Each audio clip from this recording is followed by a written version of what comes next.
Good evening, ladies and gentlemen, whiskey drinkers of all ages, and fellow humans who drink to excess.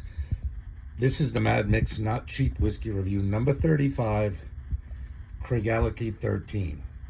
Famous Speyside single malt Scotch distiller. Probably needs no introduction. If you're a Scotch drinker, you've heard of Craigellachie. Gets a very unusual age statement. It's not too many distilleries go with the 13-year age statement on anything. They usually keep it even, 10, 12, 14. Maybe they'll break off a 15, but very few use a 13. This is a whiskey I've had before. It's been a few years, at least a few years, since I've had a bottle of it. Never done it on this channel before. So I went to, maybe 10, 15 miles from me, there's like a liquor superstore, one of the local stores that's just humongous. It's more like it looks like the size of a shopping mall, like a food supermarket than it is a liquor store. So I went in there. I hadn't been in there in a while, and oh my God, the selection of Scotch they had there was phenomenal. If you were a Scotch lover, it was like a dream to walk in there. The only problem is they were all very expensive. This was a $56 bottle of Scotch, not cheap. Hence why it's in the not cheap whiskey review. But they had so many Scotches that I never seen around my more local liquor stores. And so perhaps I'll bump back in there. I also got a cheap one. I forget the name of it now, but I'll have one coming up on the cheap whiskey list. It was like a $17 blended Scotch. I had never seen that one before, so I picked that up. I'll do a review of that at some point. But Craigellachie, from what I remember of it, I enjoyed it when I had it before. I've had a lot more Scotch since then. I got a bottle of this when I first started drinking Scotch and enjoying Scotch. And if I remember right, I enjoyed it pretty good. But it's been a long time, and I've never reviewed it on the channel. So with that being said, let's get the glass right up in the snout. You can see it's got good color. But for 13 years in the barrel, it should have some good color. So let's get a whiff. Oh, yeah, that's got a nice malty smell to it. Yeah, it's kind of like, I've talked about it before, like distilleries like Oban or Bunnahabhain or Balvenie.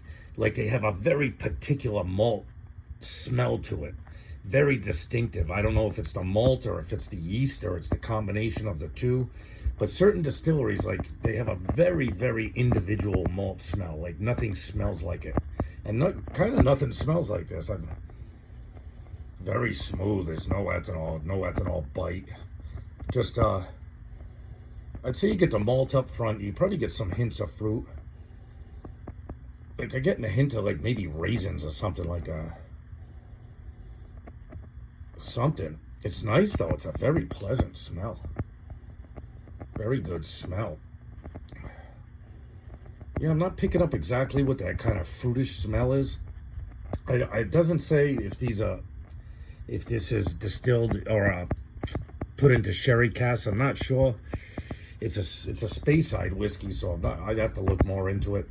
I should go see if I can find a distillery tour on Craigellachie. I don't think I've ever watched one. But the nose is very pleasant. Let's get a sip down, see what it's got to offer.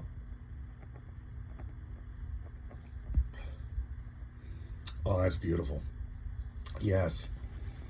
Has a very distinctive malty flavor with some hints of fruit in the middle. Initially, when it hit my palate, it reminded me a lot of the Balvenie. I'm not sure if the Balvenie 12, I'm not sure if Balvenie's a Speyside. I think Speyside is just a sub-region of the Highlands. You know what I mean? I'm pretty sure. But I don't hold me to on that. I've been watching more and more videos on the different regions of Scotland. But, what it boils down to is whether you like the taste of it or not. Yeah, it's got a very, very good individual malty smell to it. Some hints of some kind of fruit coming in the background. All right, one more sip. We'll wrap this up.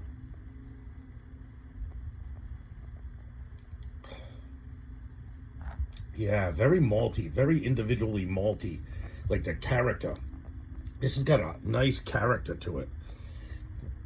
Like it doesn't taste like anything else.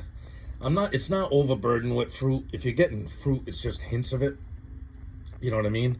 In fact, I should take a look when after this is over, I'm going to look and see If it's, I don't see anything that's standing out in the packaging that says aged in, you know, bourbon and sherry cask or anything like that. And it doesn't taste like it's overly fruit influenced. So if they do, you know, age it or mature it in some kind of sherry or wine cask, it can't be very much. And then it's got the pepper at the back end, but the most overwhelming character of this is kind of that individual malt flavor right up at the front.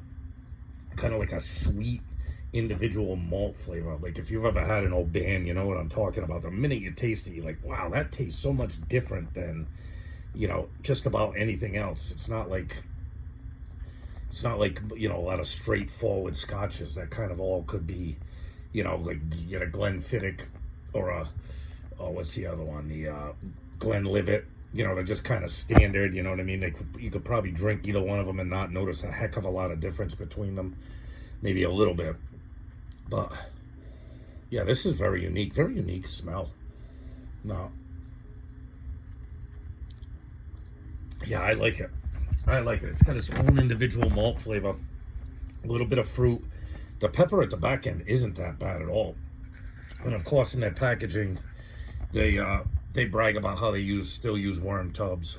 You know, some of the distilleries, Speyside and Highland, maybe even some of the other ones, still use worm tubs, which is basically, you know, a big long copper tube that goes through a vat of water, instead of using like a shotgun condenser or a, you know, a Liebig condenser or anything like that. They still use the old worm tubs, which supposedly gives you more copper contact, cleans it up a little, gives it its own character because of all the time spent on the copper. It's a very good whiskey. All right, the Bad Micks Not Cheap Whiskey Review, number 35, Craigellachie 13, Speyside Single Malt. I'm going to give this an 8.7, 8.8. I like it. It's a very good whiskey. In fact, I think it's probably worth the $56. It's not spectacular. Like there are scotches I definitely like better than this, like Oban, Bunnahabhain. There are all kinds of distilleries that I really like. I do like this though. It has a very good flavor, very easy sipper. It's got its own character. It doesn't really taste like anything else, and it's a very smooth drink. I mean, you could sip on this all day and not be offended by it. So I like it. I would recommend it. Yet another one of these kind of pretty expensive single malts. But I'm enjoying the heck out of tasting all these different kinds of scotches. And, you know, I get a kick out of doing reviews on them for what they're worth. I know my descriptions of whiskeys aren't that great. You can watch other people who do it much better. But I'll tell you whether I like it or not. And I drank a lot of single malts. So if I give you the thumbs up on a single malt, you can take it to the bank. It's worth drinking. Whether or not you want to spend the money on these, that's a whole different story. So with that being said, love yourself. Always love yourself. Always respect yourself. Always. Love your family and friends. And love not cheap whiskey. I'll see you on the next one. Later, Pete.